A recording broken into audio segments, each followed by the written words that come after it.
Ça a été très très dur pour moi de ne pas être à l'armée au moment du 7 octobre. Je venais d'accoucher et j'avais un bébé de 1 mois à la maison. Mon mari donc a été appelé et je voyais tous mes amis sur le terrain avec les chars à canon, les lance-missiles, y compris ma petite sœur. Et ça a été une épreuve parce que je me sentais impuissante. Ça me touche encore aujourd'hui d'avoir rien pu faire. Quand on fait l'armée, je pense qu'on développe un véritable amour pour son pays. C'est aimer plus grand que soi.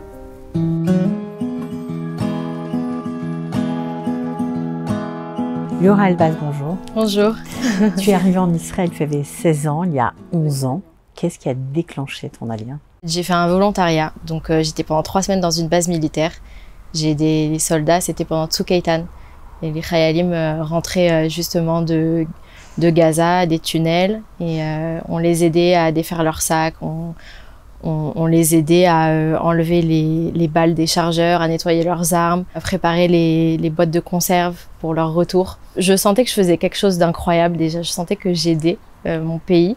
Et c'est quelque chose que j'avais jamais ressenti auparavant quand j'étais en France. J'avais une vie tout à fait banale. La plupart de mes amis, c'était des non-juifs. Et en fait, j'ai ressenti un rattachement comme ça au judaïsme quand je suis arrivée en Israël. J'ai réalisé que je ressentais pas un attachement particulier pour la France. J'ai eu une envie de changement et j'ai eu comme une révélation que c'était ici que je devais être et pas ailleurs. Mes parents ne parlaient pas trop d'Ali à ce moment-là, mais mon père m'a parlé du programme Na'aleh. C'est marrant parce qu'il m'en a parlé comme étant un programme, tu vas faire tes études à l'étranger, tu vas rencontrer des Brésiliens, des Américains, des Israéliens, des Russes, des Éthiopiens et tu reviens.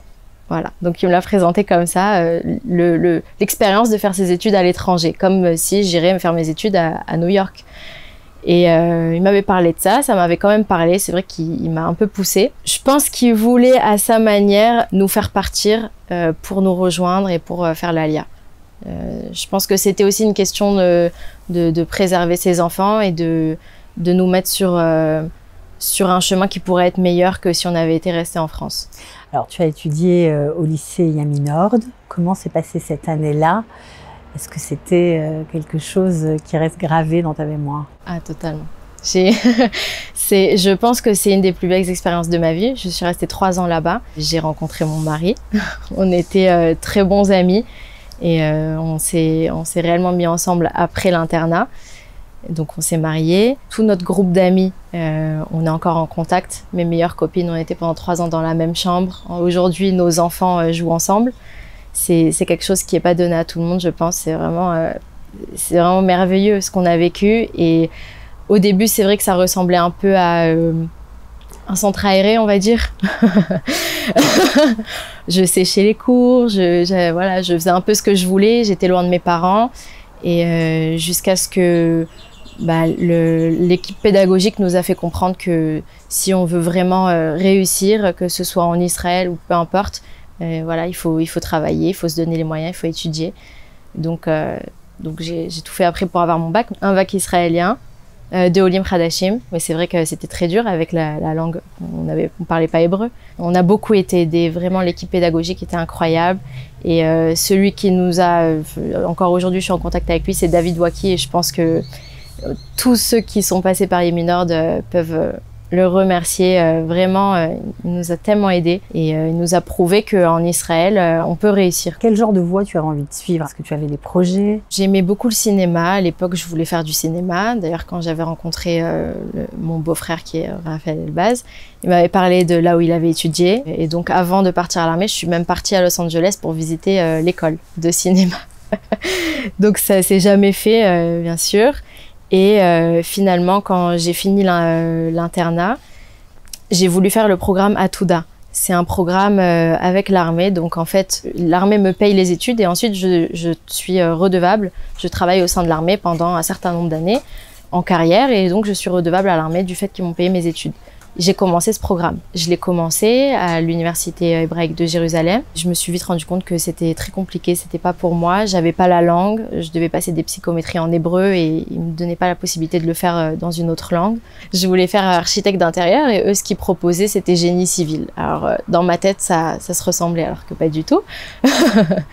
Et donc, c'est ce que j'avais commencé. Je trouvais le parcours sympa du fait d'être redevable à l'armée, mais voilà, finalement, ça me correspondait pas. Alors, j'ai contacté l'armée pour rentrer à l'armée, faire un service militaire comme tout le monde. Je devais être jobnik dans Terni. C'est réparatrice des avions, quelque chose comme ça. Ça m'a pas plu du tout. je voulais être combattante. Je voulais être à Oquette avec les chiens, combattante avec les chiens. Je suis arrivée toute naïve. J'ai dit bonjour, je voudrais aller à Oquette. Donc ils se sont bien foutus de moi. Ils m'ont dit bah voilà, ça c'est ton job, t'es jobnik. Et donc je leur ai dit non, je voudrais être combattante. Et ils m'ont proposé Totranim, c'était le seul job de combattant qu'il y avait le jour même, on va dire. Donc les canons. Les chars à canon, voilà. Je savais pas ce que c'était au début et j'ai compris que c'était les chars à canon, les lance-missiles. J'ai compris qu'il y avait aussi énormément de possibilités.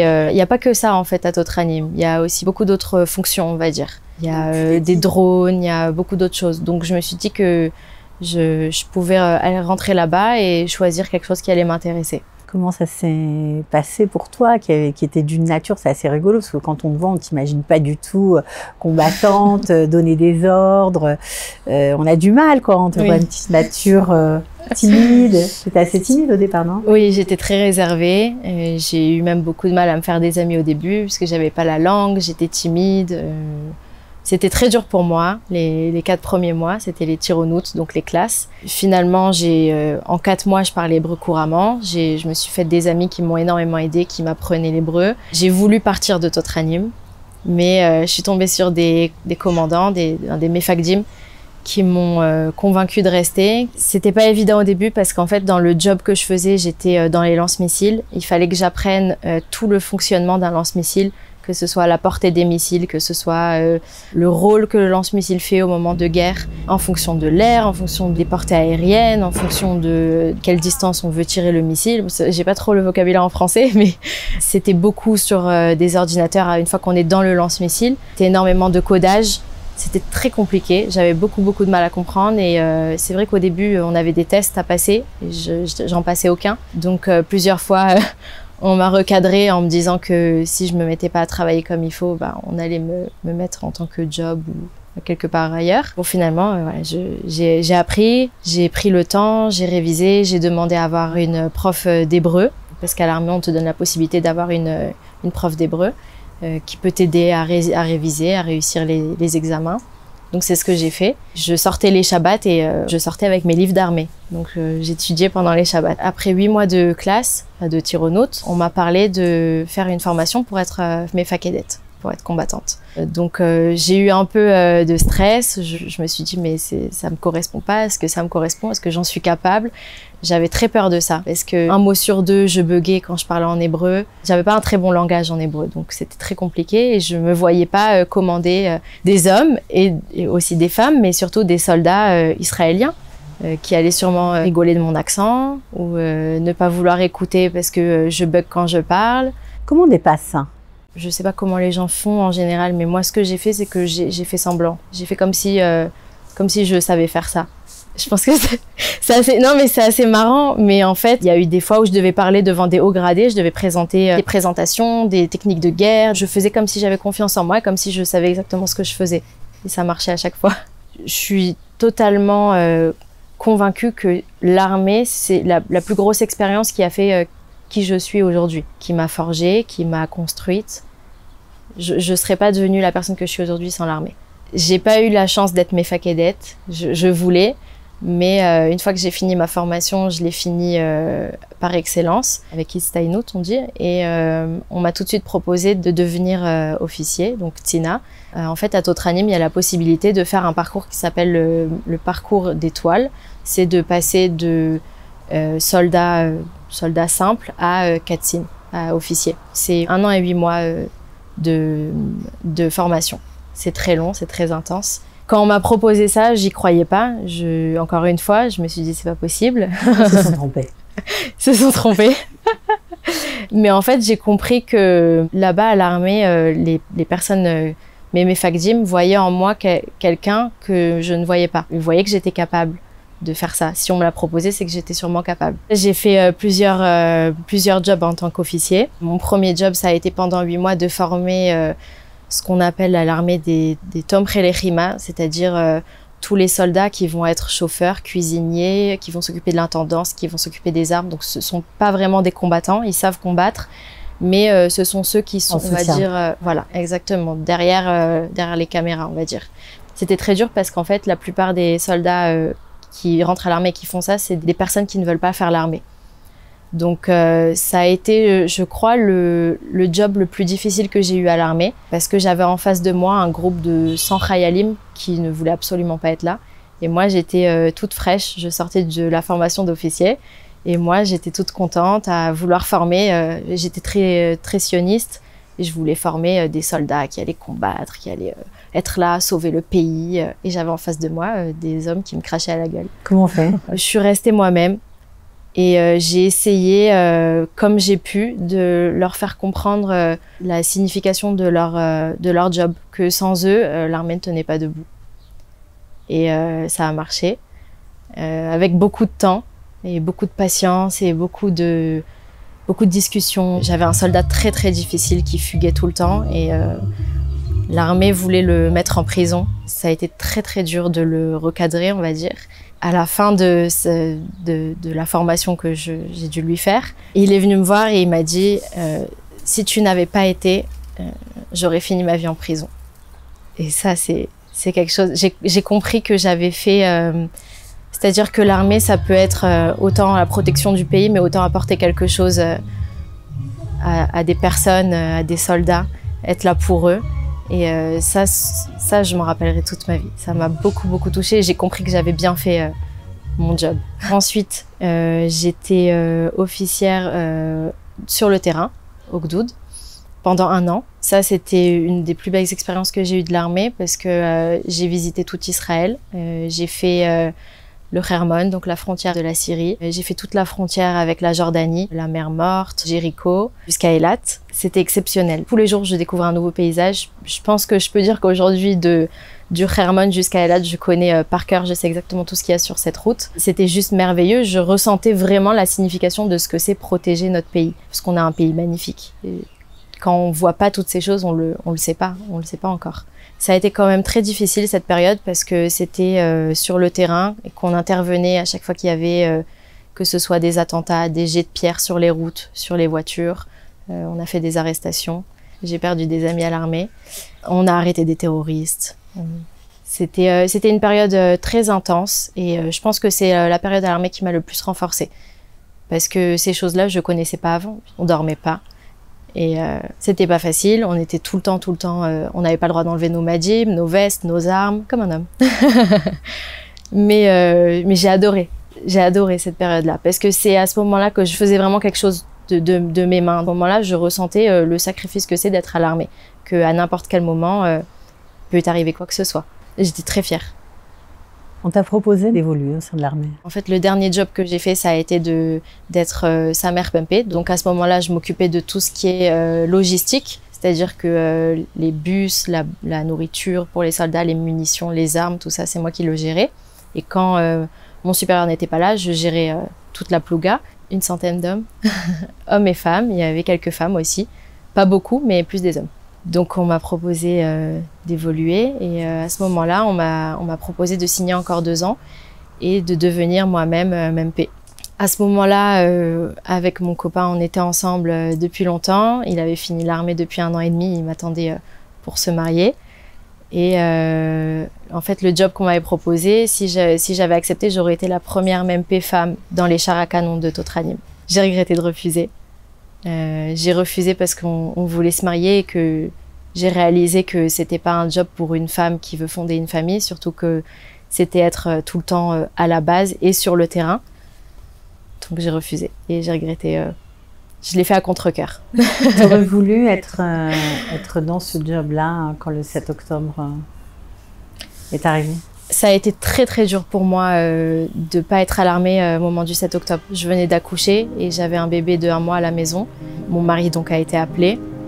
J'étais à 2 doigts de dire à ma mère « tu gardes le petit, j'y vais ». Et je voyais tous mes amis sur le terrain avec les chars à canon, les lance-missiles, y compris ma petite sœur. Et ça a été une épreuve parce que je me sentais impuissante. Je sentais que j'avais la capacité de faire quelque chose, mais que je pouvais pas. Et en fait, c'est difficile parce que quand on fait 4 ans d'armée et qu'on se donne de soi pour son pays, c'est l'émotion, mais ça me touche encore aujourd'hui d'avoir rien pu faire. Parce qu'en fait, c'est quand on fait l'armée, je pense qu'on développe un véritable amour pour son pays. C'est aimer plus grand que soi. C'est comprendre qu'il y a quelque chose en plus que sa propre personne. Après tout ça, quand tu as quitté l'armée, il y a d'autres portes qui se sont ouvertes, une autre carrière que tu as démarrée, alors à laquelle tu n'aurais jamais imaginé te retrouver dans cette position-là. Oui. Encore un miracle. Encore un miracle. J'ai eu la chance d'être contactée avant de finir mon service par la société Elbit Systems. Donc Elbit, c'est la société qui crée les armes, que ce soit les chars à canon, les drones, les avions, les lance-missiles, tout ça, pour Tsahal et aussi pour ailleurs dans le monde. Et donc à ce moment-là, ils cherchaient un officier qui parle français, hébreu, anglais dans les lance-missiles. Donc bingo. Voilà, il n'y avait pas d'autres personnes que moi. En fait, c'est marrant parce qu'au début, quand ils m'ont proposé, j'ai refusé 2 fois. J'étais pas du tout intéressée et je voulais pas faire quelque chose en rapport avec l'armée. Je voulais construire mon avenir, fonder une famille. Et je savais pas exactement ce que c'était, donc plusieurs fois, je leur avais dit non. Jusqu'à ce que le patron de la société m'appelle pour me dire « Liora, assieds-toi, ce serait bien que tu m'écoutes ». Il m'a dit tout simplement qu'ils ont besoin de moi et que si j'acceptais pas, ils avaient personne d'autre. Et que ce serait pour eux un mérite que je vienne travailler chez eux. Et que bon, bah, y a bien sûr les conditions qui vont avec. C'était un très très beau poste. Donc j'ai accepté. Je formais les ingénieurs de l'armée marocaine qui achetaient les missiles. Donc j'étais en quelque sorte manager de projet, je créais les formations. Et une fois que les formations étaient autorisées par la société, donc les ingénieurs venaient en Israël et pendant 3 semaines, je devais les former sur le lance-missile. On peut dire que tu as côtoyé l'élite d'Israël. Oui. Ça fait quoi ça?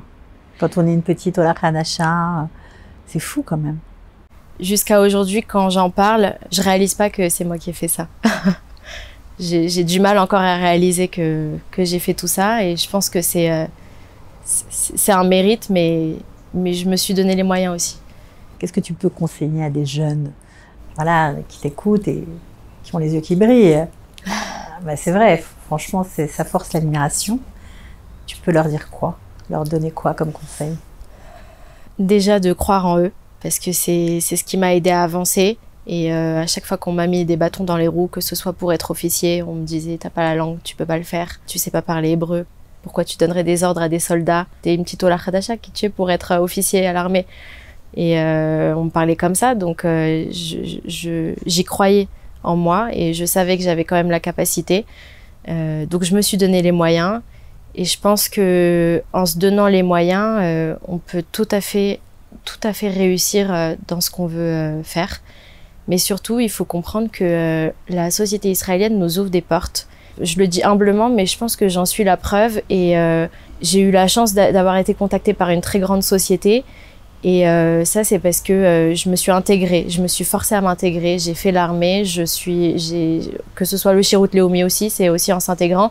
Mais le fait de parler en hébreu, le fait d'aller vers les gens, le fait de se forcer ça change tout. C'est pas parce qu'on est Olim Khadashim et qu'on a un peu des difficultés avec l'hébreu que on va nous fermer des portes. Quand je suis rentrée chez Elbit, la plupart du vocabulaire là-bas, j'ai dû l'apprendre au sein de la société. Même si je venais de l'armée, que j'avais fait un parcours d'officier, que j'étais dans les lance-missiles, il y a eu beaucoup de choses que je ne savais pas, que j'ai dû apprendre sur place. J'ai dû travailler, j'ai dû m'acharner.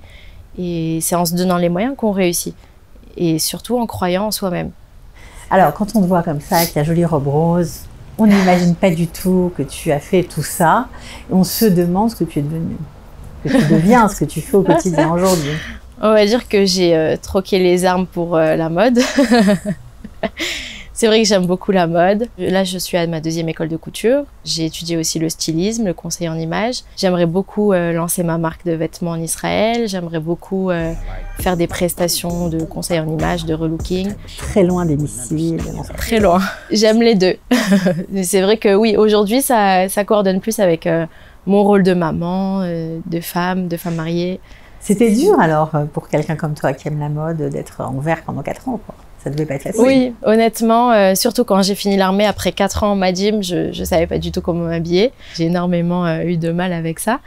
Et c'est comme ça que j'ai eu l'envie après d'aider les femmes qui justement veulent apprendre à se mettre en valeur, veulent apprendre à s'habiller, à se sentir belle.